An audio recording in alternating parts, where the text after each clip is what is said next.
지금 이게 연쇄 살인 사건입니다. 지금 난립니다. 차 트렁크에서 50대 여성의 시신이 발견이 됐죠. 네, 인천에서 실종 신고된 50대 여성이 차 트렁크 안에서 발견이 됐습니다. 숨진 채 발견이 됐는데요.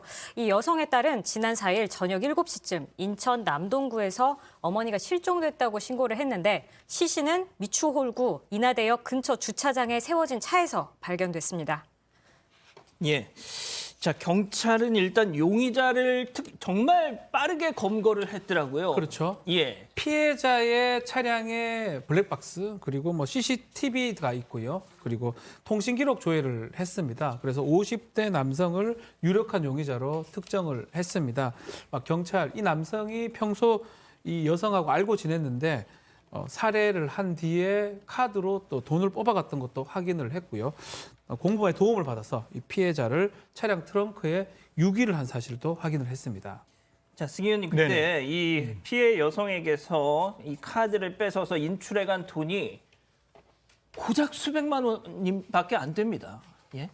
이 과정을 저희들 조금 더 이제 그 피의자의 진술을 통해서 확인을 해야 되는 부분인데 지금까지 나와 있는 두 가지 팩트를 좀 설명드리면 그 사망한 피해자분의 몸에서 상흔이 이제 발견이 되었다라는 점이죠. 사실 이게 강도의 목적으로 이 사람을 절침에 납치를 해서 폭행하는 과정 속에서 이런 일이 발생하지 않았느냐라는 점을 이제 저희들이 들여다볼 수 있는 것이고 두 번째는 피해자가 사망하는 과정 속에서 비밀번호를 말을 했는가 봐요. 그래서 그 가지고 있는 여러 가지의 이제 내용들을 찾아서 사망하고 난 다음에 돈을 찾았다는 거니까 사실상 보통 이렇게 되면 당황해서 도망가는 게 우선시 되어야 되는데 피해자가 사망한 그 이후에도 알고 있는 비밀번호를 통해서 여러 어떤 금전을 인출했는 내용을 살펴보면 이 사람들 처음부터 계획적으로 범행을 저지른 것이 아닌가라는 점을 의심해 볼 수밖에 없다라는 말씀드리겠습니다. 예. 자, 그럼 여기서 오늘 사건 체크포인트 짚어보죠. 공범도 죽였답니다. 자, 팀장님, 제가 앞서도 말씀드렸지만 이게 공범까지 죽였습니다. 그래서 이게 연쇄 살인 사건이 돼버렸어요. 그렇죠. 지금 이 사항은 외국 영화, 미국 영화 보게 되면은 범인들이 공범도 살해하지 않습니까? 범행을 숨기기 위해서. 이 남성, 살해당한 남성은 그 사회에서 알게 된 선후배 관계인데요. 그 두 사람은 사실상 그 피의자가 여성을 살해할 때는 있지 않고 사망한 뒤에 시신을 옮길 때 도와준 것 같아요. 도와줘가지고 옮겼는데 아마 돈 배분 문제에서 시비가 됐던 것 같습니다. 그러다 보니까 그 시신이라고 그러죠. 그 사망한 남성, 남성이 아마 경찰에 신고하겠다 하니까 이거 안 되겠다 싶어가지고 이제 머리를 쓴 거예요. 이 여성이 차에 두면 부패하니까 산으로 옮겨서 묻자 그래가지고 을왕리 야산으로 유인을 했어요. 그래가지고 유인한 다음에 둔기를 이용해서 살해한 뒤에 유기를 했는데 이 상황을 보게 되면 정말 흉악한 사람인데 이런 내용이 우리가 미국 영화 보게 되면 많이 있어요. 즉 주범이 자기 범죄를 숨기기 위해서 같이 도왔던 공범들을 살해하는 거. 맞습니다. 이 수법을 이 사람이 그대로 쓴 거죠. 아주 잔인하고도 아주 중북한 사람인 건 확실한 것 같습니다. 예. 자, 박 변호사님, 지금 우리 팀장님 말씀하신 것처럼 자, 그런데 그 여성의 시신은 그 산으로 이렇게 그 시신을 갖고 가지 않고 차에 그대로 뒀단 말이죠. 그러면서 공범을 산으로 유인했습니다.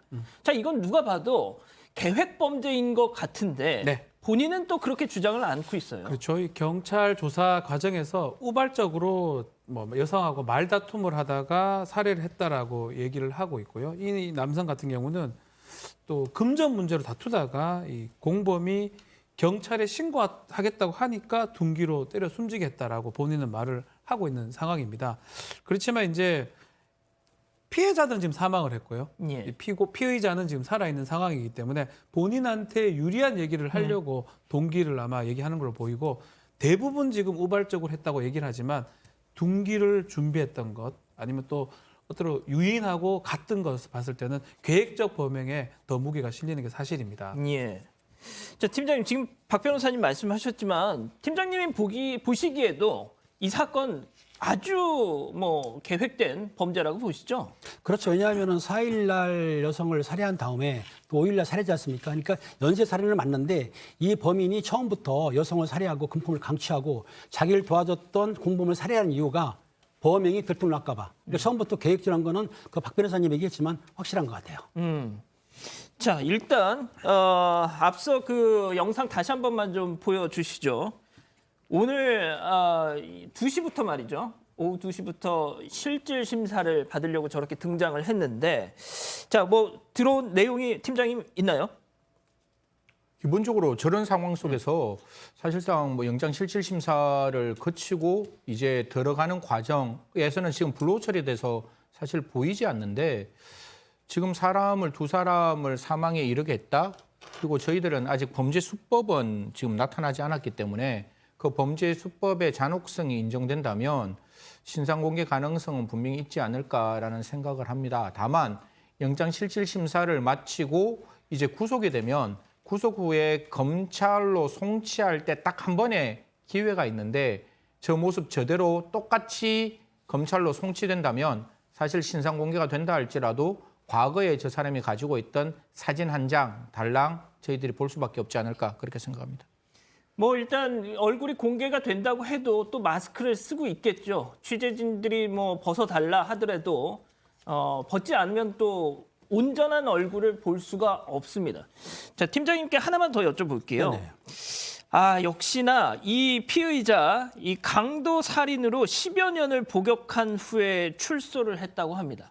그렇습니다. 그런 성과 있는 사람인데 오늘 실질 심사하게 되면 100% 구속된다고 보거든요. 그러니까 오늘 올렸던 건 우리가 경찰들이 조사할 때 구속시키려고 그러면 여기 이제 제명을 넣지 않습니까? 강도살인, 살인 그리고 사체유까지 했는데, 그럴 경우에 영장을 치게 되면 법원에서 피의자, 즉 범인을 데려다가 신문을 하거든요. 신문한 다음에 영장을 발부하기 때문에 지금 아마 신문 중으로 알고 있는데 당연히 영장이 발부돼 가지고 구속이 될 것 같습니다. 예, 알겠습니다. 관련해서 속보가 더 들어오면은 계속해서 저희도 좀 전해드리겠습니다.